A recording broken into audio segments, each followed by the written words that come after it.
The first reading from the Gospel is from the book of Matthew, chapter 21, verses 23 through 32. When he entered the temple, the chief priests and the elders of the people came to him as he was teaching and said, "By what authority are you doing these things? And who gave you this authority?" Jesus said to them, "I will also ask you one question. If you tell me the answer, then I will also tell you by what authority I do these things. Did the baptism of John come from heaven, or was it of human origin?" And they argued with one another. "If we say from heaven, he will say to us, 'Why then did you not believe him?' But if we say of human origin, we are afraid of the crowd, for all regard John as the prophet." So they answered Jesus, "We do not know." And he said to them, "Neither will I tell you by what authority I am doing these things. What do you think? A man had 2 sons. He went to the first and said, 'Son, go and work in the vineyard today.' He answered, 'I will not.' But later he changed his mind and went. The father went to the second and said the same. And he answered, 'I go, sir.' But he did not go. Which of the 2 did the will of his father?" They said, "The first." Jesus said to them, "Truly I tell you, the tax collectors and the prostitutes are going into the kingdom of God ahead of you. For John came to you in a way of righteousness, and you did not believe him. But the tax collectors and the prostitutes believed him. And even after he saw it, you said you did not change your minds and believed him." Here ends the reading of his holy word. Thanks be to God. Have you ever known big talkers?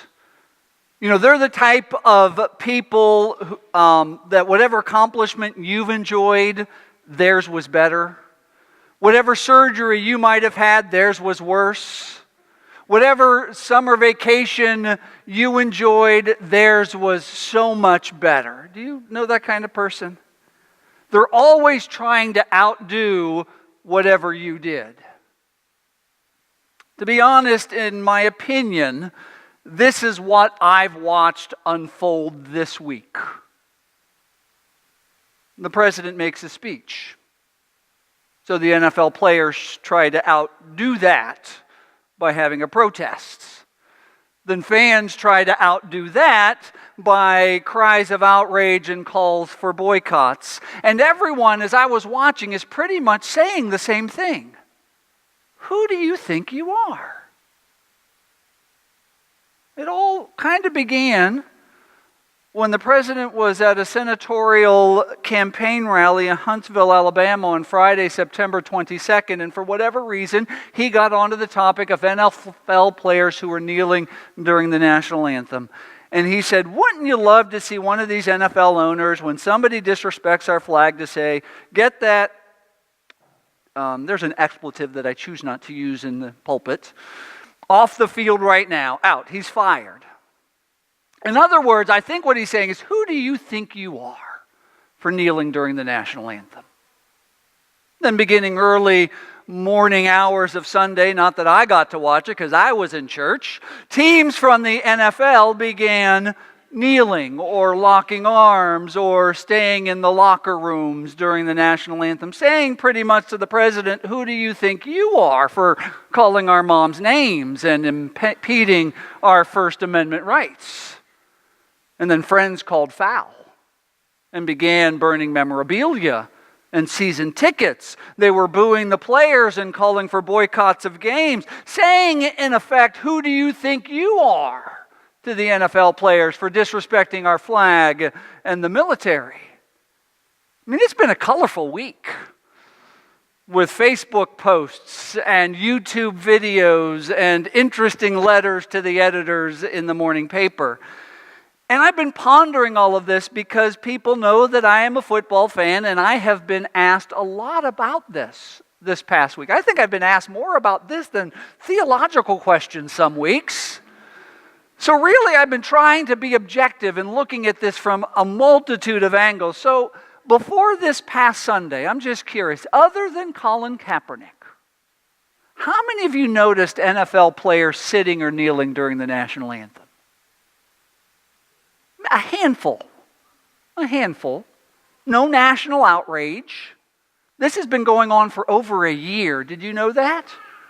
It began in the preseason of 2016. On August 14th and August 20th, Colin Kaepernick sat for the national anthem.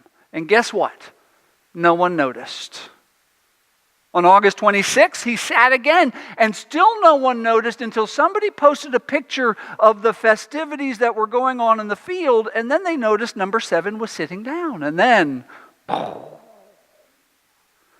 he was finally asked to explain, and he said that it had nothing to do with the military, but he couldn't stand during a song that talked about the land of the free when so many people of color were being treated unfairly.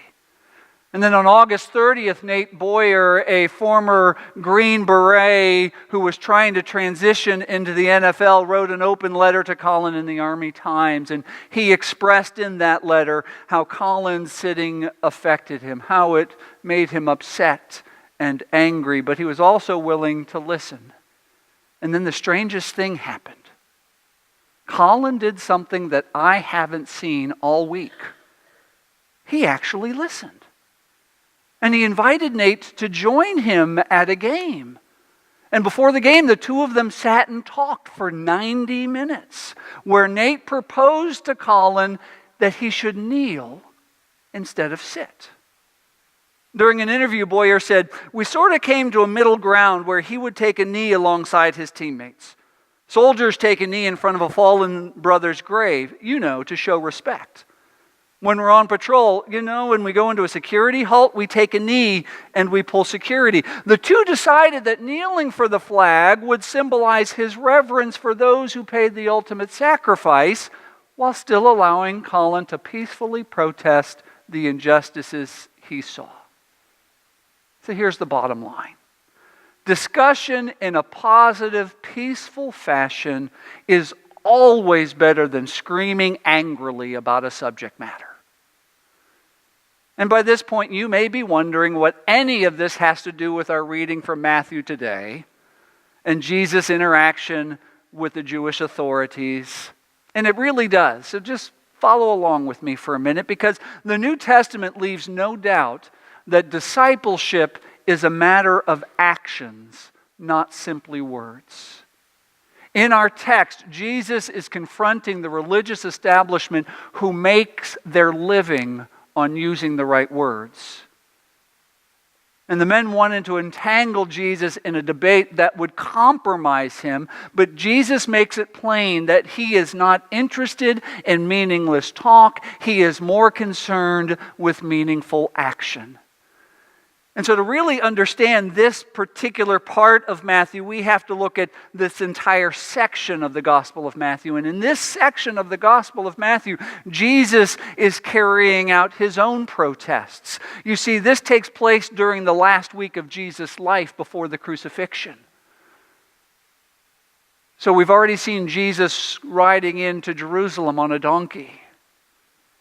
We've already seen him turn over the tables of the money changers in the temple who were taking unfair advantage of the poor. And now he just stood up and was teaching in the temple. And the religious leaders confronted him. And basically they asked him, "Who do you think you are? What gives you the right to say and do these things in this holy place?" And they have practical concerns for raising this question because they are the religious and social authorities. They're the ones who make the decisions. They've paid a high price to the Romans for their titles and their positions of power. But instead of answering their question, Jesus asks them a question. Did the baptism of John come from heaven, or was it of human origin? What? In other words, he's saying, if you answer mine, I'll answer yours. But they won't answer him because it's a catch-22. Because if they answer one way, they're going to lose their financial backers and their positions. Because if they admit that authority comes from heaven and not the Roman Empire, then Rome's going to take them out of power. However, if they answer the other way, it's going to be a public relations nightmare because a lot of those who were in the crowds believed in John. So if they openly disputed John's authority, it would create distrust and resentment among the crowds, undermining their authority over the people. They were just stuck. So after a brief discussion, they declined to answer Jesus' question. They were pleading ignorance. They said, "We don't know." So that led Jesus into a parable that Sherry highlighted.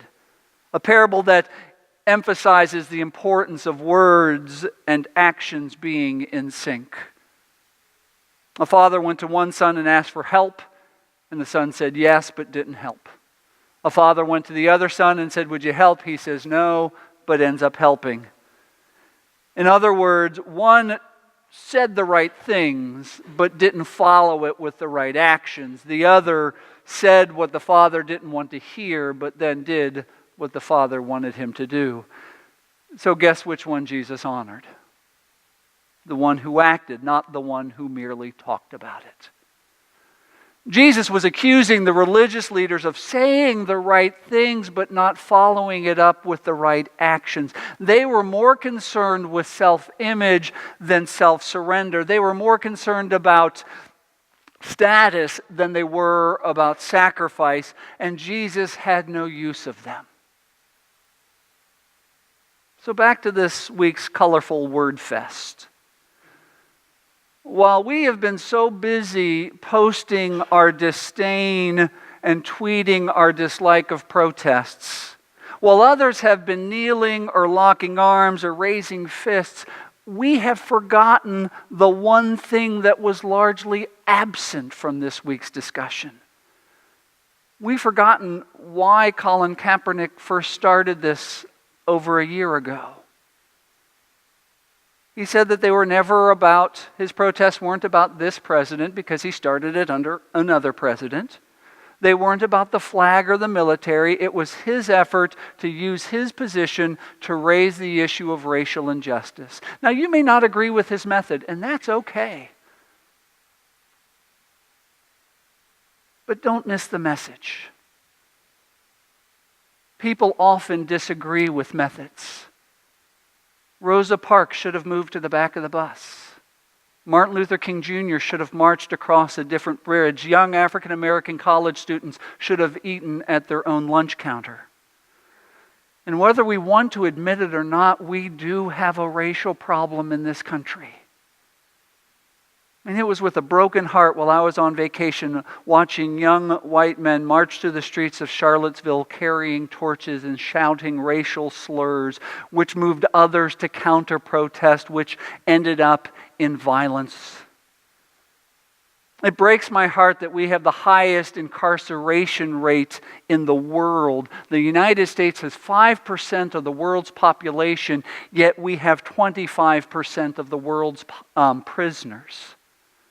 Mass incarceration has devastating consequences on people of color. 1 in 3 African American boys and 1 in 6 Latino boys is projected to go to jail or prison during their lifetime for similar crimes that young white men commit, but who get lower sentences or no sentence at all. And I admit, I have never experienced racial injustice because I am white. My family has never been denied access to health care or access to education or a seat at the table because of the color of their skin. I've never been pulled over because I didn't look like I belonged in a certain neighborhood. But while we've been arguing over protests, the people in Puerto Rico have been suffering following the Hurricane Maria.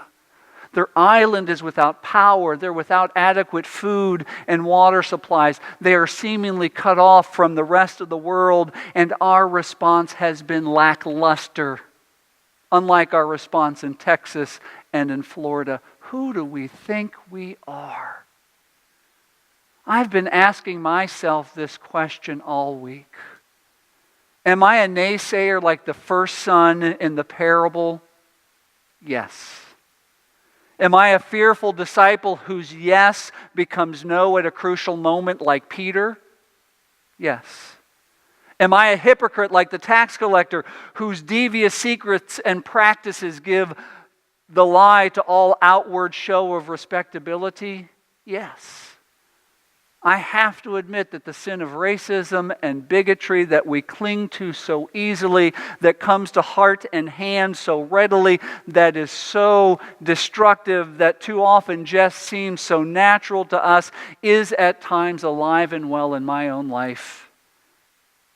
And it's probably a good guess it's alive and well in yours as well. But this morning, Jesus is challenging us to do something that doesn't come naturally. He's challenging us to do God's will, to choose peace over violence, conversation over screaming, love over hate, and to allow that to define who we are. Let us pray.